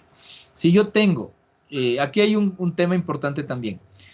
Si yo tengo unidades administrativas propias de la entidad contratante, también dice que puedo colocar siglas adicionales. Entonces, qué sé yo, estoy hablando, soy del MDT, pero soy de una regional, en el caso de que yo pueda publicar procedimientos. Entonces tendría que poner MDT, regional, la que sea, ¿no es cierto? Ahora, no puede colocar más allá de un número de caracteres. Aquí, ¿cuántos están? 1, 2, 3, 4, 5, 6, 7, 8, 9, 10, 11, 12, 13, 14, 15, 16. Creo que puede hasta 19 caracteres. Entonces también va usted a colocar iniciales, pero no va a colocar muchas, solo las que identifiquen a su zonal. Si es que hay un pronunciamiento, un comunicado de la matriz, que sería lo correcto, entonces sería mejor, ¿no? Porque yo simplemente sigo lo que ya me dice la matriz, ¿no? Pero si no tengo y tengo que publicar, podría preguntar, ¿no es cierto? Podría preguntar en función del artículo 33 de la resolución 134 para que me digan una directriz clara. Si ellos me dicen, no, todo vamos a publicar como MDT, pues, aunque dudo mucho, ¿no? Siempre generalmente cuando somos de unidades administrativas ponemos alguna inicial, sobre todo cuando estamos en territorio, ¿no? Si somos de la misma institución, planta central, pues generalmente no se cambia esta codificación. Y bueno, esas serían las novedades en función de esta estructura del código del procedimiento de contratación. En función de las reglas de participación, tenemos aquí que mayormente no ha cambiado tanto como estaba tipificado en el artículo 65 de la resolución CERCOP 072, pero que hay unos temas importantes que también se deben analizar, que son simplemente para potenciar este estudio que estamos teniendo en esta noche. Entonces, no es aplicable para régimen especial ni subasta inversa electrónica, eso es algo que usted debe saber. Entonces, las reglas de participación no van a aplicar para subastas. Si mañana tenemos que hacer una subasta por 500,000 o más o 300,000, no vamos a aplicar lo que es el patrimonio. No se olvidarán, justamente porque se aplica el principio de la selección objetiva. Entonces, no aplican las reglas de participación para las subastas inversas. ¿Por qué otra razón no aplica? Porque acuérdese que cuando nosotros hacemos subasta inversa, los requisitos van en función de qué cosa, del bien o el servicio, no en función del proveedor. Entonces, bajo esta consideración, las reglas de participación justamente están dadas para el proveedor, más no para el bien o servicio. Entonces, en función de esto, no aplica para subasta y no aplica para el régimen especial. Régimen especial que tenemos entre entidades públicas, correos, seguros, proveedor único, repuestos, accesorios, bueno, etcétera, toda la gama de los procedimientos de régimen especial. Pero si yo hago una menor cuantía, una cotización, una licitación, una consultoría, no se olvide que no hay excepción actualmente y ahí sí tenemos que aplicar las reglas de participación cuando, ¿cierto? Cuando amerite en función del monto del procedimiento de contratación pública. Por ejemplo, el patrimonio desde los 250,000 incluido, ¿no es cierto?, hacia adelante. Si estoy haciendo un procedimiento que no tiene estas características, no aplicaría. Tiempo de existencia legal, cuando el monto de mi proceso sea de $500,000. Si es menor, igual no aplico. La experiencia técnica del oferente para procedimientos de igual o inferior valor a 500,000, ¿no es cierto? En estos casos sí aplica. Y bueno, aquí hay algunas condiciones importantes que es bueno que usted maneje, que usted sepa, sobre todo cuando se están calificando ofertas. Y es que tiene que ver con el tema de la experiencia de las personas jurídicas, ¿no es cierto? Y aquí tenemos algunas opciones. Cuando va a acreditar una persona natural, ¿no es cierto? O sea, yo como natural le voy a aportar de experiencia a la empresa jurídica, dice que debo estar laborando al menos 12 meses consecutivos. No sé, por favor, lo que le pido es que usted no pida nada del mecanizado del IES o del historial laboral. Por favor, eso está prohibido por ley. Estimada Mechita, levantó la mano. ¿Alguna consulta? Adelante. Estimada Buenas Mechita. noches. Sí, buenas noches, ¿Cómo está Mechita? ¿Qué? ingeniero, ¿cómo Consúltenos. está? Este, mm, o sea, acaba de decir que nosotros no debemos, en los procesos de subasta, no debemos poner el patrimonio ni tampoco la experiencia general y específica. Eso me está diciendo que justo en subastas no debe haber eso.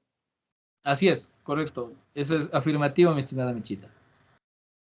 Gracias, Juanfer. Perfecto. Sí, esto justamente es por aplicación del principio de selección objetiva del artículo 130 del reglamento, ¿no? Ahí está tipificado este asunto. Bueno, sigamos. Entonces, esta es la primera forma. La segunda es que en caso de que yo no tenga 12 meses de constitución de mi empresa, la experiencia puede ser acreditada por accionistas, representantes, personas en relación de dependencia, cualquiera de las opciones, ¿no?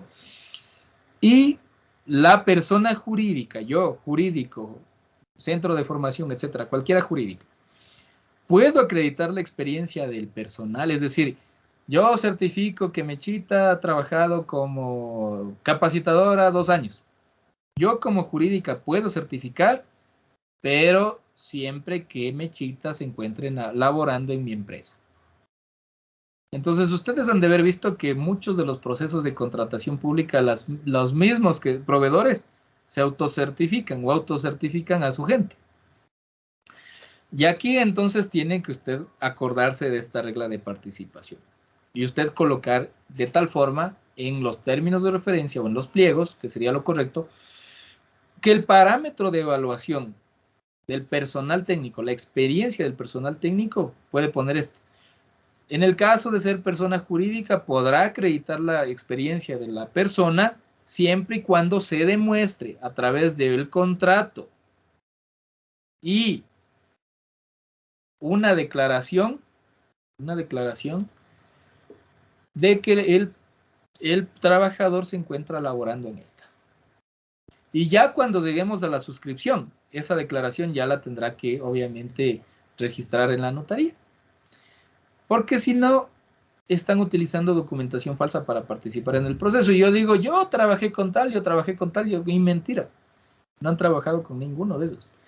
Pero tienen el requisito. No les podemos pedir mecanizado del IES ni historia laboral.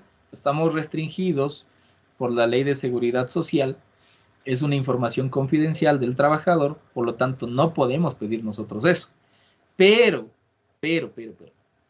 lo que sí podemos es pedirles que presenten una carta o una declaración bajo juramento y que la misma, en el caso de que resulte adjudicado, tendrá que ser notarizada, sin perjuicio de que la entidad verifique que los servidores se encuentren en relación de dependencia con el proveedor o el contratista o el oferente, dependiendo de la instancia en la que se encuentre.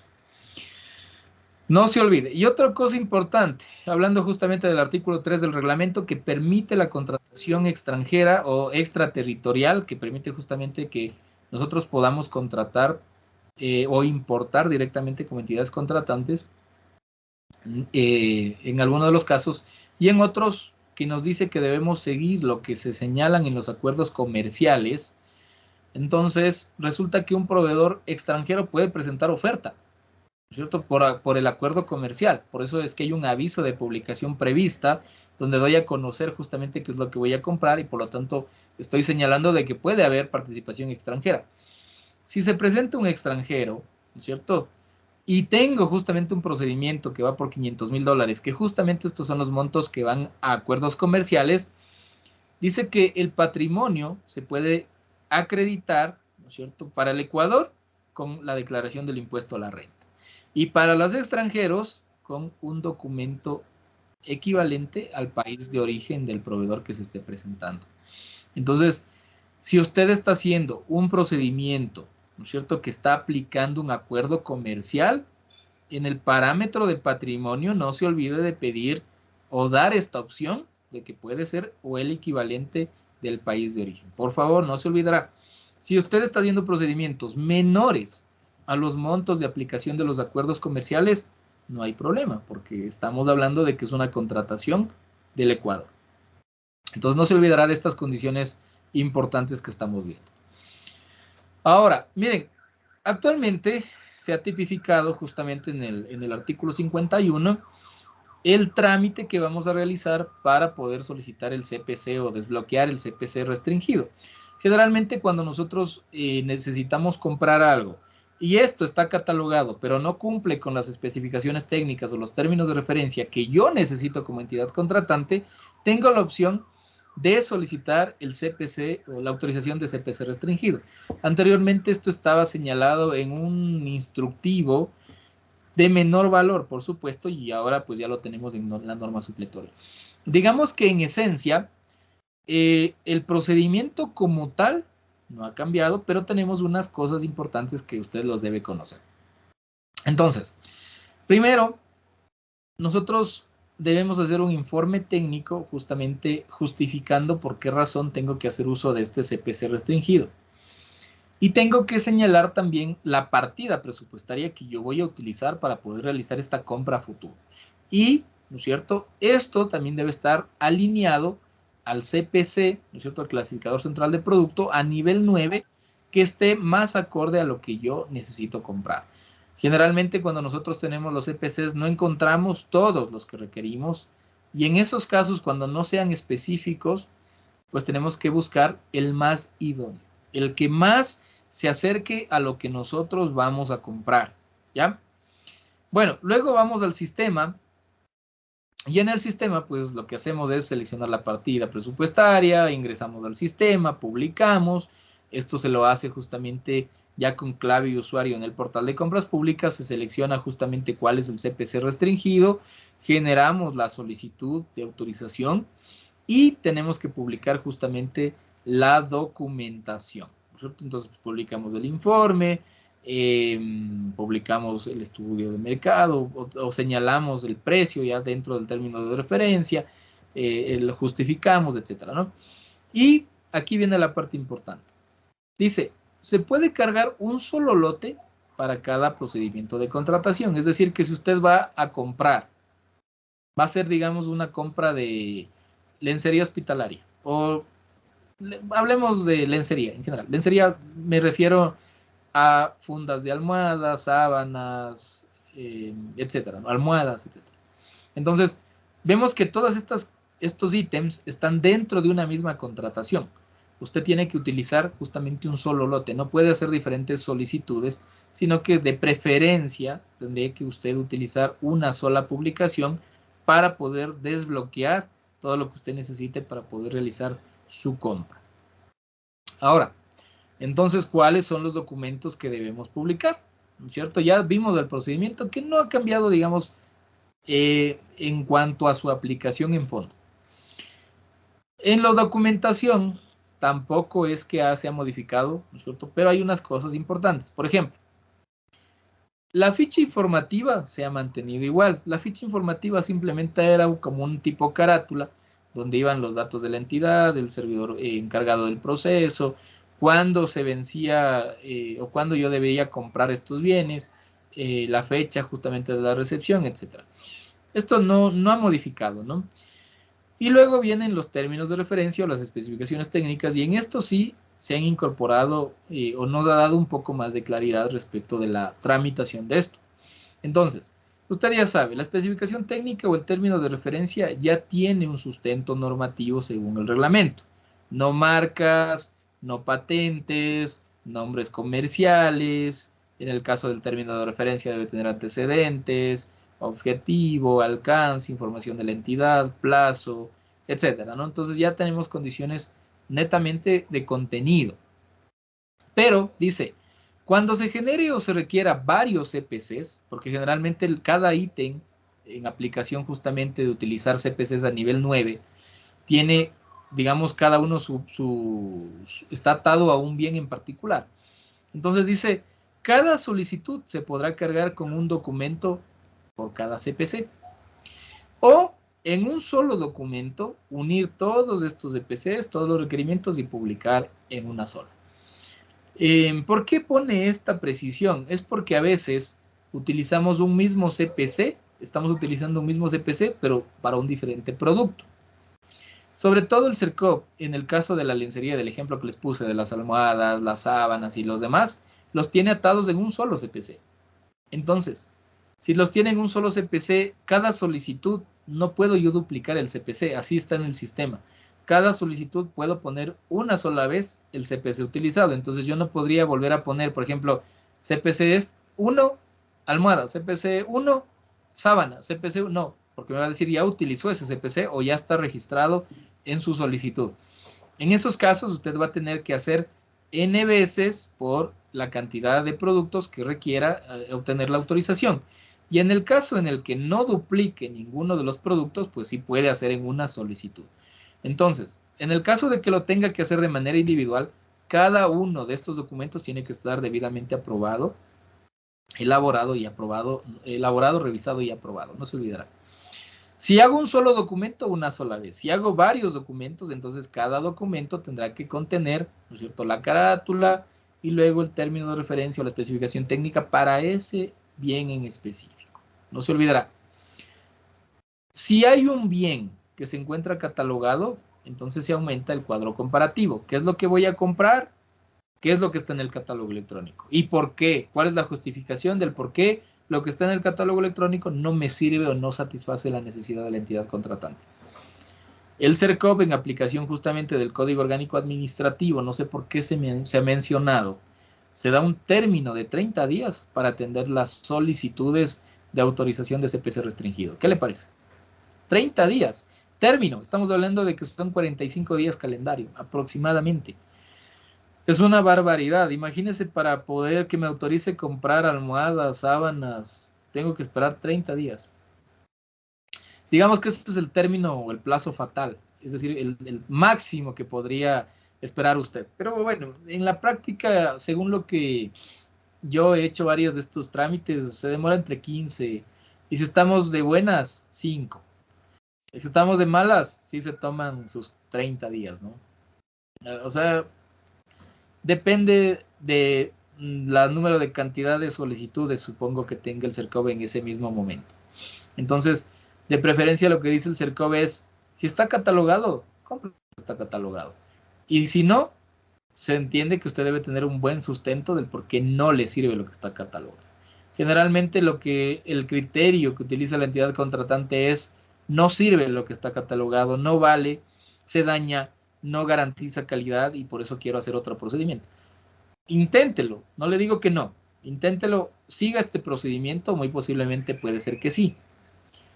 En otros casos es no. Generalmente la mayor cantidad de veces, de N veces que yo he visto que el CERCOV rechaza, es porque no se cumplió con el trámite. Algo faltó, algo falló, no está firmado, no está elaborado, no tiene el estudio, los precios, no hizo el cuadro comparativo, no justificó, etcétera, ¿no? Es más de forma que no he visto mucho de fondo, pero no les niego que también en algunos casos sí se pronuncia respecto al fondo. Bueno, el objeto de la contratación, que es un tema no menos importante, es uno de los temas más importantes, radicales. Yo generalmente, cuando estaba aprendiendo la contratación pública hace algunos años atrás, yo decía, pero ¿por qué el objeto de la contratación tiene que ser, o cuando recibía las capacitaciones me decían, es lo más importante del procedimiento? Yo nunca logré entender, pero era porque no existía la norma adecuada. En el momento en el que yo estaba aprendiendo la contratación pública hace algunos años atrás, no había tanto articulado, no se tipificaba este asunto del objeto. Actualmente sí. Actualmente nosotros tenemos, tanto en el reglamento, en el 48 del reglamento y en el 52 de la resolución 134, ya nos señala o ya nos inteligencia el motivo, la razón, la circunstancia, por qué el objeto, ¿no es cierto?, es medular. Y justamente viene esto a colación como cuando nosotros realizamos nuestras tesis, nuestros artículos científicos, y es que el objeto o el título, hablando ya de estas tesis y demás, justamente es la esencia, es la parte, el resumen, la parte visual, la parte contextualizada del contenido de. Entonces usted leyendo el objeto dice, esto es esto, o esto tenemos que hacer de esta forma, o esto no se tiene que hacer de esta forma. O sea, ya nos da un espectro de todo el contenido que yo debería observar. Si usted me dice, por ejemplo, desarrollo de software, pucha, se me vienen a la mente todas las normas relacionadas con software, desarrollo, consultoría, parametrización, sistema, normas y normas conexas del Mintel, etcétera. Si usted me dice mantenimiento de vehículos, que es un tema más común, se me viene plan de mantenimiento, certificación presupuestaria, puede ser por repuestos, por mano de obra, por lubricantes, o solo una sola. Puede ser de qué tipo de vehículos livianos, pesados, etcétera. ¿No es cierto que se vienen varias cosas? Entonces, por eso es que el objeto es fundamental, porque si en el objeto yo no tengo todas las variables, muy posiblemente yo no tengo todo el contexto de la información. Si nosotros decimos mantenimiento de vehículos, entonces yo tengo muchas interrogantes. ¿De vehículos de qué? ¿Vehículos de qué? De bomberos, vehículos livianos, camionetas, pesados, ¿no es cierto? ¿Qué? Preventivo, correctivo, para un año, para dos, ¿para quién? ¿No es cierto? Entonces, si ven que hay varias preguntas, y justamente todo esto se recoge en este artículo 48 y 52 del reglamento. El objeto de la contratación, y ojo, este objeto le dice textualmente, la unidad requirente. Por eso le he puesto aquí en el gráfico el requirente. Generalmente en otros textos normativos dice la entidad contratante, pero en este le dice el requirente, el área requirente, es el responsable de qué? De colocar el objeto de la contratación adecuadamente. Y este objeto debe ser justamente el reflejo del contenido de qué? De la especificación técnica o del término de referencia. Y el objeto, ¿no es cierto?, tiene que estar o reflejar el CPC. Si yo digo mantenimiento de vehículos y el CPC dice lubricantes, adquisición de lubricantes, ¿no es cierto? No hay concordancia. Entonces todo tiene que ir, si yo digo mantenimiento, reparación de vehículos, el CPC será de lo mismo, la partida presupuestaria muy seguramente o quizás será de la misma y el área requirente será de la misma área de mantenimiento, ¿no es cierto? Entonces todo va en función de las competencias institucionales, de las competencias del puesto, ¿cierto? De el objeto de la contratación, el CPC y todo lo demás. Pero aquí viene un tema importante y es este tema que está aquí en la parte inferior y dice que cuando nosotros incluyamos la adquisición de bienes, póngale mucho ojo a esto porque es un tema polémico, es un tema que va a despertar mucha incertidumbre y ya le voy a decir por qué. Dice, cuando se incluye la adquisición de bienes, servicios, obras y consultorías simultáneamente, es decir, que usted va a hacer una contratación mixta. Por ejemplo, ¿en cuál? Usted dice, voy a hacer el mantenimiento de vehículos, pero el correctivo y usted sabe que tienen que darle repuestos. Dice, el CPC, escuche bien esto, el CPC será aquel que represente el mayor porcentaje del presupuesto referencial. En un mantenimiento de vehículos, ¿cuál es el porcentaje más alto? ¿Cuál es? El de repuestos, ¿no es cierto? Y dice que el que tenga mayor porcentaje del presupuesto referencial es el CPC que deberá ponderar, ¿no es cierto? El CPC que va a contrastar o que va a ser el principal dentro de mi contratación pública. Y esto va a ser en función del estudio de mercado. Pregunta de examen. Cuando puedan me contestan en el chat. No es que les voy a tomar examen, no se asuste, sino que es pregunta de examen en el ejercicio de su puesto en su diario. Si usted va a hacer un mantenimiento correctivo, etcétera, no hablemos de vehículos, mantenimiento correctivo de lo que sea, de una infraestructura, de un bien. Cuando usted haga el estudio de mercado, se va a dar cuenta de que los repuestos van a tener o van a ponderar a la alta frente al resto. Mano de obra va a tener un componente base o bajo. Y repuesto siempre va a ser más porque siempre que yo voy a hacer un mantenimiento correctivo, voy a tener que reemplazar partes y piezas. Si el CPC, en función del estudio de mercado, si yo voy a hacer un mantenimiento de vehículos, ya cuando hablo de que voy a comprar repuestos, los repuestos sería el mayor porcentaje. Ahora, lo que quiero decir con esto es que usted haga un análisis racional. Cuando nosotros estamos haciendo, por ejemplo, un mantenimiento de bienes, un mantenimiento de vehículos, si nosotros nos vamos a individualizar por precios, vamos a ver que cada repuesto tiene un valor, un precio. Entonces, siempre el servicio va a tener un valor más alto y va a ser un solo ítem versus los 10 ítems o 50 ítems de repuestos. Entonces dice que siempre que los bienes o los servicios o las obras tengan mayor porcentaje del presupuesto, tendré que utilizar, ¿no es cierto?, el CPC de ese tipo de bien, servicio, obra, consultoría. Yo lo que le digo es que usted reflexione de qué tipo de objeto, de acuerdo a la naturaleza de la contratación, estemos hablando. Porque si estoy hablando yo de un mantenimiento, finalmente no estoy comprando el repuesto. El repuesto sería cuando yo compro el repuesto y yo mismo con mis talleres, con mi gente, cambio el repuesto. Pero sí, es un servicio global donde vaya una mecánica y ya se encargan de todo. A la final es un servicio, ¿no es cierto? Entonces yo también le pido que haga un análisis más global. No lo tome muy a la ligera esto porque realmente nos deja o nos torna a este tema más polémico que realmente si nosotros nos vamos al tenor literal de lo que dice ahí en este artículo, o sea, no estaremos haciendo un análisis racional. Entonces, por favor, ya tiene ahorita la información adecuada y tiene también estas pastillitas o estas alertas que le estoy dando para que usted, por favor, tome la mejor decisión. ¿Ok? Y siempre usted fíjese en la norma, fíjese en la norma, fíjese en la norma, fíjese en alguna norma conexa, pregunte. Si no está claro, pregunte. Si usted ya, usted es un perito ya en esto, porque ya hace muchos procesos y ya tiene las diferentes soluciones, qué bien. Pero si es un caso nuevo, algo que tal vez no se hace comúnmente en su institución y que nace la duda, pregunte.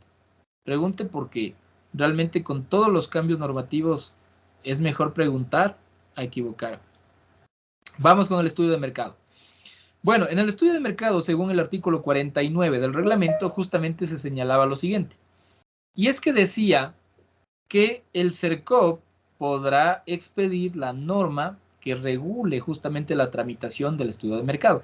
Anteriormente todos estábamos acostumbrados a hablar del artículo 2, numeral 26.1 de la codificación de resoluciones del CERCOP. Ahora le pido que usted se grabe el 53 del reglamento, el 53 de la norma supletoria, ¿ya? 53 de la norma supletoria y del reglamento el 49 y el 50, ¿ya? Entonces, yéndonos al estudio de mercado, digamos que en estructura no ha cambiado, pero hay unos temas esenciales que son importantes que usted lo revise. Primero, si usted se da cuenta, le he puesto en rojo también esta palabra que se ha aumentado. Anteriormente decía que el número uno, el punto número uno del estudio de mercado era el análisis del bien o servicio. Ahora dice análisis del bien, servicio u obra. Anteriormente no estaba tipificado la obra dentro del estudio de mercado, por lo tanto nosotros decíamos, bueno, como la norma de control interno 408 me dice cómo hacer el estudio de mercado y como el reglamento me decía que el CERCOP podía expedir la normativa para poder hacer el estudio de mercado y que las obras además podrían aplicar las normas de control interno, entonces nos íbamos y hacíamos en función de lo que se establecía en la norma de control interno. Pero ahora, para subsanar, ¿no es cierto? Como usted ve en el artículo 53, ya se incorpora la palabra u obra. Pero no se adelante. Vamos por partes. Luego, los montos ¿no es cierto?, de los procesos se ha mantenido, es decir, consultar procesos similares de mi institución o de otras. Aplicar la inflación se ha mantenido. Luego, procura, ¿no es cierto?, dice procurar contar con al menos 3 proformas. Entonces, como usted sabe, siempre esto de las proformas ha sido como una exhortación, como algo que nosotros tenemos una tarea de, pero no es obligatorio. Pero al ser una tarea de, porque si dice procurar, dice que usted debe procurar. Es decir, ¿qué hizo usted para lograr conseguir esas 3 proformas? Si usted me dice, yo publiqué en la herramienta de necesidades y recepción de proformas, bien. Si usted me dice, yo publiqué 2 veces, bien. Si usted me dice, no, yo no publiqué y solo tengo 2, igual la norma solo me dice que no es obligatorio, pues ahí no está procurando. O sea, de preferencia procure, deje en evidencia que procuró, que hizo algo. ¿Qué más hice para llegar a tener al menos 3? Ahora, estas proformas, ¿no es cierto?, pueden ser obtenidas a través, pueden ser, no dice deben ser, pueden ser obtenidas a través de la herramienta de necesidades y recepción de proformas. ¿Para qué procedimientos? Para todos. Anteriormente acuérdese que decía y será utilizada solo para estos procedimientos, pero la gente utilizaba para consultorías, para arriendos, para todo. Ahora actualmente ya no le dice, ya no le limita, solo utilice para estos, le dice puede obtener, ¿no es cierto? Y queda libertad de usted. Si usted dice, yo voy a publicar un procedimiento de arrendamiento, utilice. Puede hacerlo. Las particularidades es que para la ínfima cuantía, por ejemplo, dice que ya no vamos a aplicar el punto 2, punto 3 y punto 4. Vamos a aplicar el punto 1. ¿Ya? Y esto fue un tema polémico que realmente ustedes mismos han de haber escuchado en el chat, justamente de un abogado reconocido en esta materia de la contratación pública que decía, a ver, ratito, hay que hacer un análisis racional, hay que hacer un análisis en función de la interpretación de la normativa. En la misma norma, justamente, habla de la ínfima cuantía, ¿no es cierto? Y hablaba de que podíamos contratar inclusive con una sola proforma que se haya recibido.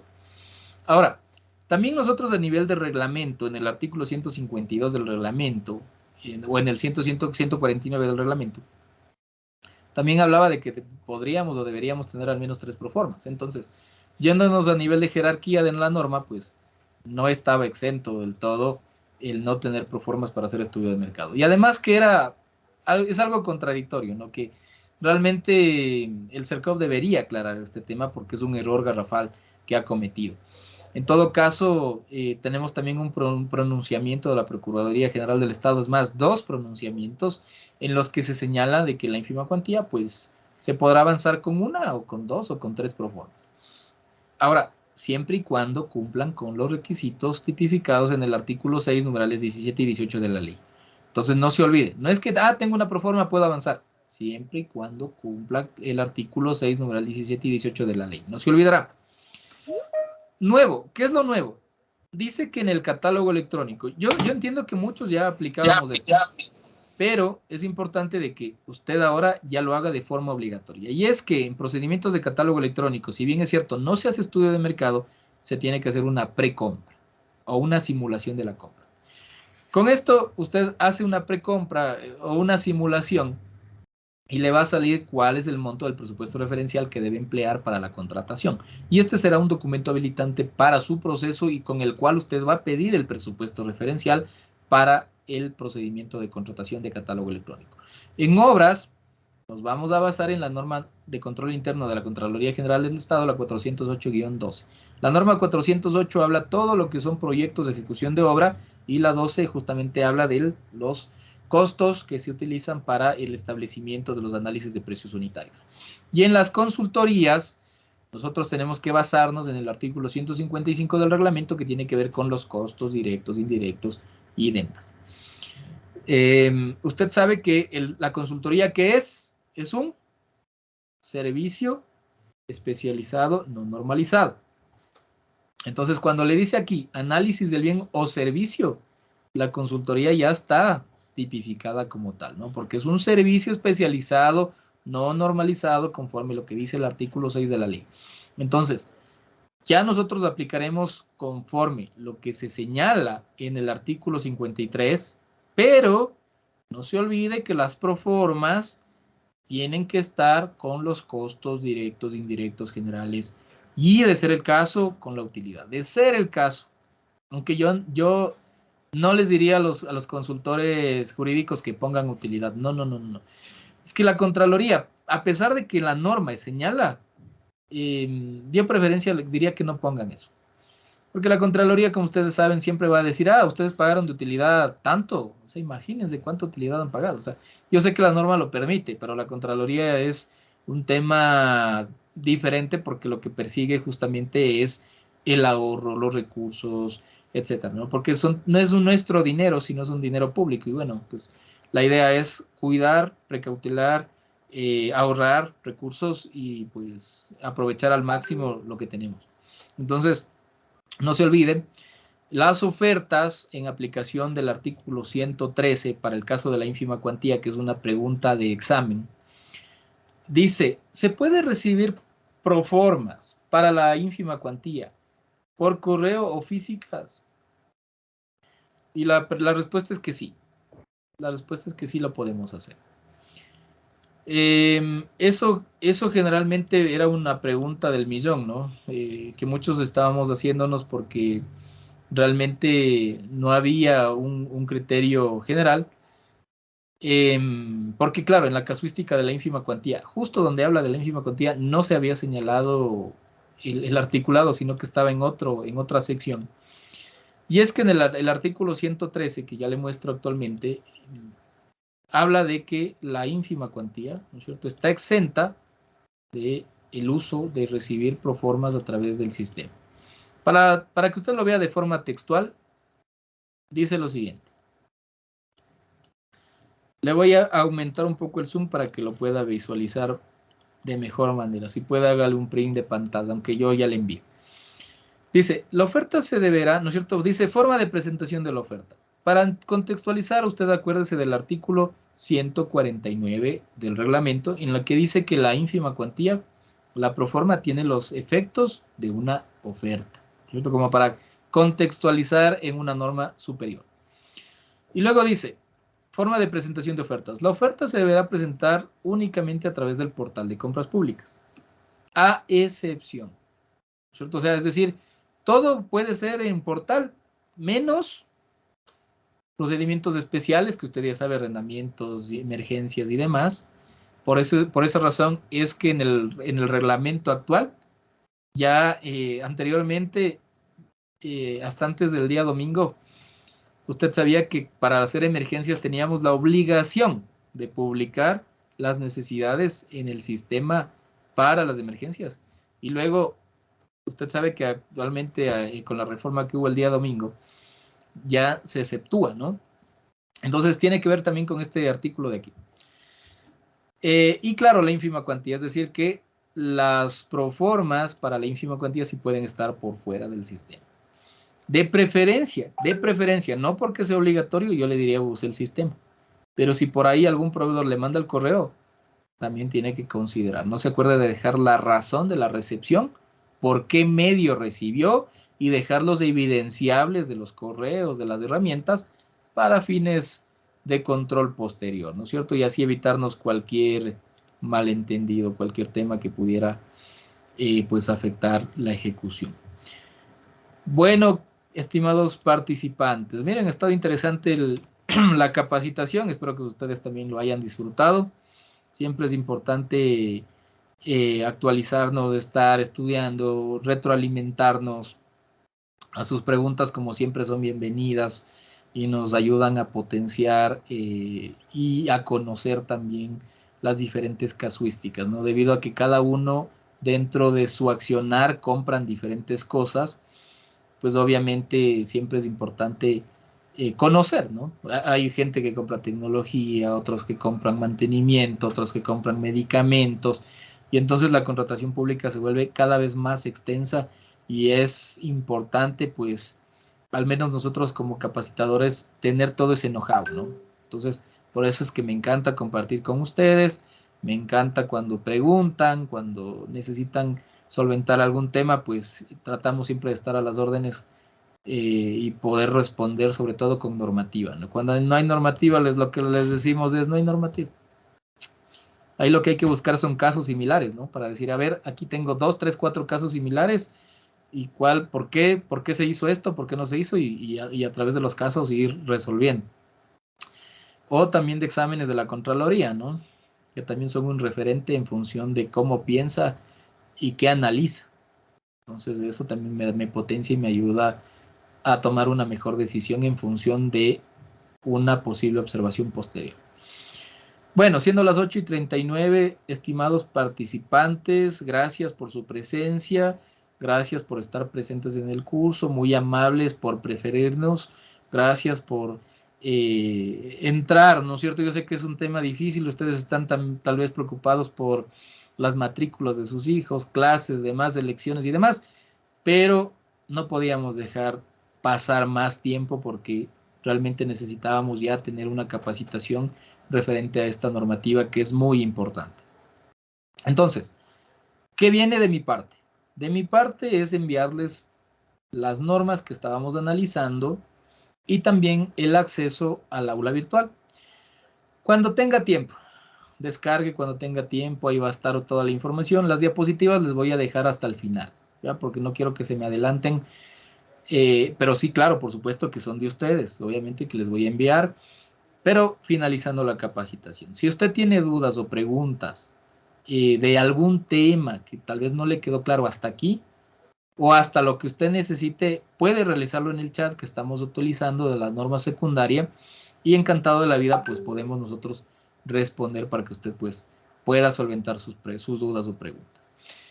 Y pues eso sería todo, mis estimados participantes, que descansen, que tengan una buena noche y les pido de favor, como es bastante norma, si pueden, por supuesto, claro, todo está a su voluntad, el día de mañana se conecten 6:30, pero puntual, para avanzar de recorrido y tratar de avanzar todo lo que más podamos, porque como usted ve, hablar de un tema de la contratación pública, pues se requiere de bastante tiempo.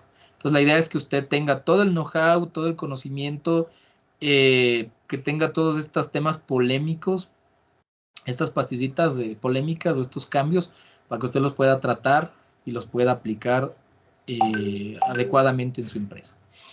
Entonces, un fuerte abrazo. Descansen, por favor, que si van a merendar, merienden, descansen, compartan con su familia y el día de mañana nos estamos viendo nuevamente. Así que un fuerte abrazo y una buena noche. Gracias por todo. Buenas noches. Gracias. Una buena noche, muchas gracias. Gracias, Juanfer. Muy gentiles, Chao, gracias. Fernando. Gusto, que les vaya bien. Chao. Gracias, descansen, por favor.